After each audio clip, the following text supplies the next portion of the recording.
बंदिशें। अपने mummy papa की बंदिशों में उसे और नहीं रहना था। वह ज़िंदगी को अपने ढंग से जीना चाहती थी। एक दिन वह 10 बजे रात अपनी सहपाठी ऋचा की बर्थडे पार्टी से घर लौट रही थी। सार्थक उसे बाहर तक छोड़ने चला आया। जानबूझकर पूर्वी ने इस समय उसे साथ आने से नहीं रोका। वह आज अपनी मंशा पापा को जतला देना चाहती थी। कॉलेज से बाहर आते ही पूर्वी ने बैग एक किनारे सरकाया और बोली, मम्मी, मुझे आज रात रूही के भाई की सगाई में जाना है। अपने पापा से पूछ लो, वे इजाज़त दे देते हैं तो मुझे कोई एतराज़ नहीं है। मैं आपसे पूछ रही हूँ, मेरे लिए पापा से बढ़कर आप हैं। आज मैं किसी की भी बात नहीं सुनूंगी। मुझे जाना है तो बस जाना है। बहुत हो गई आपकी पाबंदियाँ। ऐसा नहीं कहते, पापा जो करते हैं तुम्हारी भलाई के लिए करते हैं। तुम्हें उनकी भलाई दिखाई देती है। मुझे लगता है कि वे मेरे सबसे बड़े दुश्मन हैं, जो इस तरह सताकर मुझसे बदला ले रहे हैं। इतना कहकर वह दंदनाती हुई अपने कमरे में चली गई और अंदर से दरवाज़ा बंद कर लिया। लोकेश माँ बेटी की बीच हुई सारी बातें सुन रहे थे। उन्होंने खुद समझ नहीं आ रहा था पूर्वी को कैसे समझाएं। दिन प्रतिदिन वह बगावती होती जा रही थी। मम्मी पापा की कोई बात सुनने के लिए राज़ी ही नहीं होती। उसे पापा की हिदायतें पहले से ही पसंद नहीं थी, लेकिन अब उसे अपने पापा बहुत बुरे लगते हैं, जो हर समय उसे नसीहती देते रहते।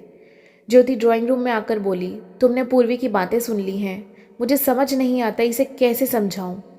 बाहर का माहौल देखकर भी इसकी समझ में कुछ नहीं आता। इसे अपने साथी दिखाई देते हैं कि वे क्या कर रहे हैं। मम्मी पापा क्या कह रहे हैं इससे कोई मतलब नहीं है इसे। लड़की जवान हो गई है, अब उस पर ज़्यादा बंदिशें लगाना ठीक नहीं है। लोकेश, यह तुम क्या कह रही हो? क्या करूं? मैं उसकी माँ हूँ। उसे इस तरह तनाव में नहीं देख सकती। ठीक है, वह जाना चाहती है तो जाए।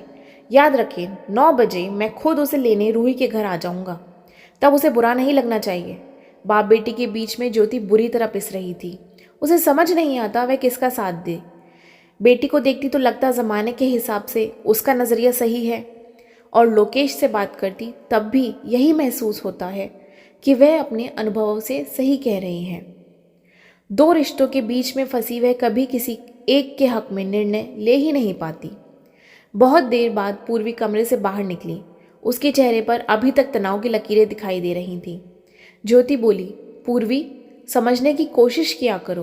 तुम हमारी इकलौती औलाद हो। हमें तुम्हारी बहुत चिंता रहती है। चिंता करना बुरी बात नहीं है मम्मी। आपकी चिंताओं ने मेरा सांस लेना तक दूभर कर दिया है। मेरे दोस्त मेरा कितना मजाक उड़ाते हैं।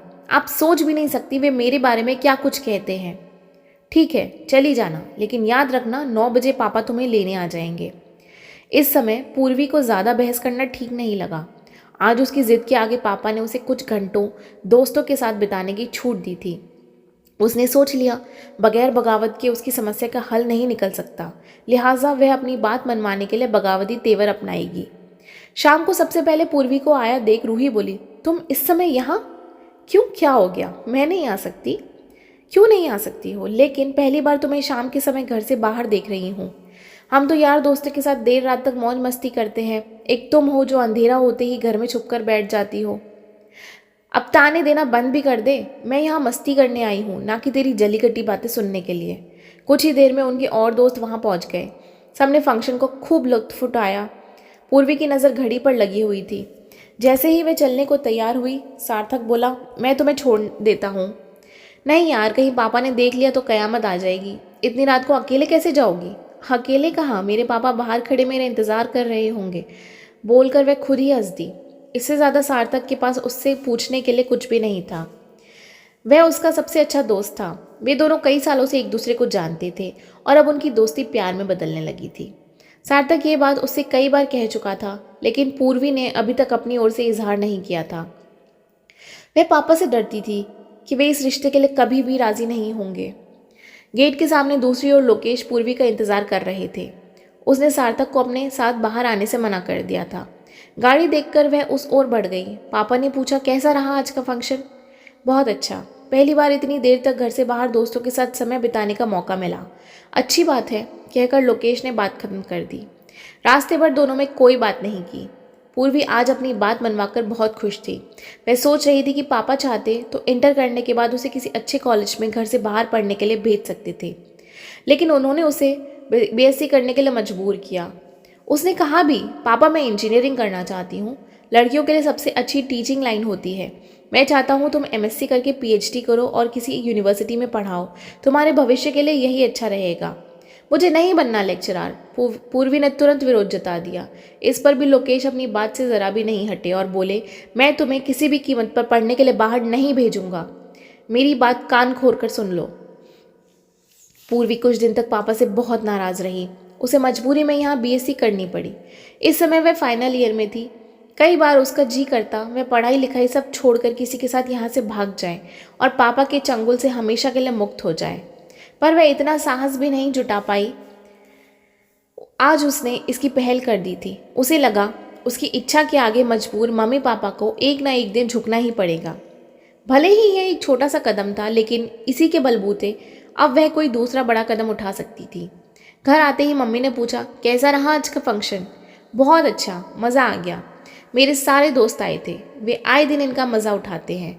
मुझे यह मौका आज पहली बार मिला है। तुम्हें अच्छा लगा? मेरे लिए इतना ही बहुत है। रात काफ़ी हो गई है, अब सो जाओ, ज्योति बोली और अपने कमरे की ओर बढ़ गई। लोकेश को आज नींद नहीं आ रही थी।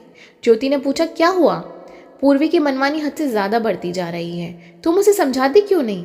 समझाती हूँ। अब वह छोटी बच्ची नहीं रह गई जो हर बात हम उसे उंगली पकड़कर चलना सिखाएं। उसकी अपनी समझ है। उसे अपने दोस्तों की ज़िंदगी ज़्यादा अच्छी लगती है। हमें उस पर प्रतिबंध नहीं लगाना चाहिए। ज्योति की बात सुनकर लोकेश चुप हो गए। कुछ ही महीनों में पूर्वी के एग्ज़ाम शुरू हो गए थे। इस बार भी उसने सबसे अच्छा प्रदर्शन कर कॉलेज में टॉप किया था। वह फिजिक्स में एमएससी करना चाहती थी। उसे यकीन था इस विषय की मदद से वह इंजीनियरिंग क्षेत्र में घुसने का प्रयास कर सकती है। पापा उसके चुनाव से सहमत थे। सार्थक ने इसी साल एमएससी पूरी की थी। वह एक भले घर का लड़का था। उसके पापा यूनिवर्सिटी में प्रोफेसर थे। वे बेटे को पढ़ा लिखाकर प्राध्यापक बनाना चाहते थे। सार्थक को इस पर कोई एतराज़ न था। वह मन लगाकर पढ़ रहा था और अच्छे नंबरों से डिग्री हासिल कर ली थी। वह पूर्वी से 2 साल सीनियर था। पूर्वी ने सोच लिया वह बहुत जल्दी बगावत करके पापा को इस बारे में सब कुछ बता देगी। अब वह उसे छोटे समारोह में जाने से नहीं रोकते थे, लेकिन रात में उसे घर से बाहर रहने की इजाज़त अभी भी नहीं थी। पूर्वी को यह अच्छा न लगता। उनकी सब दोस्त अपने बॉयफ्रेंड के साथ देर रात तक खूब मौज मस्ती करती, लेकिन उसके लिए समय सीमा निर्धारित थी। फाइनल ईयर में पहुंचते ही पूर्वी ने सार्थक से शादी करने का मन बना लिया। अपने मम्मी पापा की बंदिशों में उसे और नहीं रहना था। वह जिंदगी को अपने ढंग से जीना चाहती थी। एक दिन वह 10 बजे रात अपनी सहपाठी ऋचा की बर्थडे पार्टी से घर लौट रही थी। सार्थक उसे बाहर तक छोड़ने चला आया। जानबूझकर पूर्वी ने इस समय उससे साथ आने से नहीं रोका। वह आज अपनी मंशा पापा को जतला देना चाहती थी। गाड़ी में बैठते हुए पापा ने पूछा, वह लड़का कौन था जो तुम्हें बाहर छोड़ने आया था? सार्थक, मेरा दोस्त है पापा। वह बहुत अच्छा लड़का है। तुमने लड़कों से भी दोस्ती कर ली? वैसे दोस्ती करना कोई बुरी बात नहीं है। नए ज़माने में क्या लड़के और लड़कियां, जिससे विचार मिल जाए वही दोस्त बन जाता है। आगे क्या विचार है? पापा ने पूछा। उसे समझ नहीं आ रहा था कि क्या जवाब दे। वह सोच रही थी यह सुनकर पापा आग बबूला हो जाएंगे और उसका घर से निकलना तक बंद कर देंगे। पढ़ाई पूरी करते ही हम शादी कर लेंगे। तुम चाहो तो उससे अभी शादी कर सकती हो, लोकेश बोले। तो पूर्वी का मुंह खुला का खुला रह गया। पापा से वह ऐसे अप्रत्याशित व्यवहार की सपने में भी उम्मीद नहीं कर सकती थी। उन्होंने इससे आगे कुछ भी नहीं कहा, न ही इस बारे में मम्मी से कोई बात की। उसे समझ नहीं आ रहा था कि वह अब क्या करे। उसने शादी के बारे में सार्थक से अभी तक बात ही नहीं की थी। अगले दिन उसने सार्थक को सारी बात बता दी और बोली, तुम क्या चाहते हो बता दो। पूर्वी, मैं तुमसे शादी करना चाहता हूँ। फिर शुभ काम में देरी कैसी? हम इम्तिहानों का इंतज़ार क्यों करें? तुम चाहो तो हमारी शादी बहुत जल्द हो सकती है। तुम्हारे पापा मान गए? हाँ। तुम्हें मेरी बात पर यकीन नहीं आ रहा? तुम भी अपने मम्मी पापा से बात कर लो। अगर वे तैयार हैं तो ये शादी इसी महीने हो सकती है। सार्थक के पापा चाहते थे कि लड़का पहले पीएचडी करके लेक्चरार बन जाए, उसके बाद शादी के बारे में सोचे, लेकिन उसकी जिद के आगे वे मजबूर हो गए थे। ज्योति ने सुना तो वह परेशान हो गई। तुम सच में पूर्वी की शादी सार्थक के साथ करने के लिए राजी हो? हाँ, तुम जान रही हो वो हमारी बंदिशों से छूटना चाहती है। मुझे अब उसे आज़ाद करना ही ठीक लग रहा है। दोनों परिवारों की रजामंदी से सार्थक और पूर्वी की महीने भर के अंदर ही शादी हो गई। पूर्वी खुशी खुशी ससुराल चली गई। विदाई के समय उसकी आंखों में आंसू तक नहीं थे। पूर्वी को लगा जैसे वह आसमान में एक खुले पक्षी की तरह उड़ रही हो, जहां उसे रोकने टोकने वाला कोई नहीं था। उसने सपने में भी नहीं सोचा था कि पापा उसकी पसंद के लड़के से इतनी जल्दी उसकी शादी करा देंगे। यह तो चमत्कार ही हो गया था। वह इसे अपनी बगावत का परिणाम समझ रही थी। पूर्वी को ससुराल में कोई परेशानी नहीं थी। सास ससुर बहुत प्यार करने वाले थे।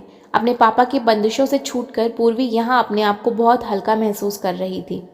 एक दिन पूर्वी सुबह उठकर पापा जी के लिए चाय लेकर गई तो वे बोले, तुम्हारे मम्मी पापा ने तुम्हें बहुत अच्छे संस्कार दिए हैं। हमारी किस्मत अच्छी थी जो हमें तुम जैसी बहू मिली। उनके मुंह से अपनी तारीफ सुनकर पूर्वी को बहुत अच्छा लगा। तुम्हें यहाँ कोई परेशानी तो नहीं है? नहीं मम्मी जी, मैं यहाँ बहुत खुश हूँ। पूर्वी यहाँ से सीधे अपने कमरे में गई और बोली, यहाँ आकर मुझे बहुत अच्छा लग रहा है सार्थक। सच में पापा जी कितने अच्छे हैं, मेरा बहुत ख्याल रखते हैं। एक मेरे पापा हैं जो तुम्हारे पापा भी बहुत अच्छे हैं। तुम्हें उनके बारे में ऐसा नहीं सोचना चाहिए। सार्थक उसे बीच में टोकते हुए बोला, तुम उन्हें जानते ही कितना हो जो उनकी तरफदारी कर रहे हो। मैंने उनके साथ जो भुगता है वह मैं ही जानती हूँ। मैंने उन्हें जितना जाना है उसे देखकर मैं कह सकता हूँ, वह एक बेमिसाल पापा हैं, केयरिंग और दूसरों की इच्छा का सम्मान करने वाले। मैं कहना नहीं चाहता था लेकिन तुम मुझे मजबूर कर रही हो। वे तुम्हारी इतनी केयर करते थे कि उनके पास तुम्हारे सारे दोस्तों की पूरी कुंडली थी। ये क्या कह रहे हो? मैं सच कह रहा हूँ। पापा जी को पता था तुम मुझसे प्यार करती हो। उन्होंने मेरी कुंडली भी अच्छी तरह छान ली थी। यहाँ तक कि वे एडमिशन के बहाने पापा से भी कॉलेज में मिलने आए थे। पूरी तरह संतुष्ट होने के बाद उन्हें तुम्हारी मेरी दोस्ती पर कोई एतराज़ नहीं था। तभी वे इतनी जल्दी शादी के लिए तैयार हो गए। और क्या जानते हो तुम उनके बारे में?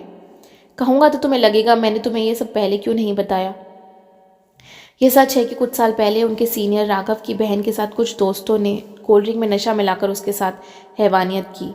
उसके बाद उसे मारकर जंगल में फेंक दिया। इस घटना से वे बहुत डर गए थे और तुम्हें लेकर सचेत रहने लगे। वे बहुत जिम्मेदार और केयरिंग पापा हैं। तुम उनके बारे में बहुत गलत सोचती हो। उन्होंने ये बात मुझे क्यों नहीं बताई?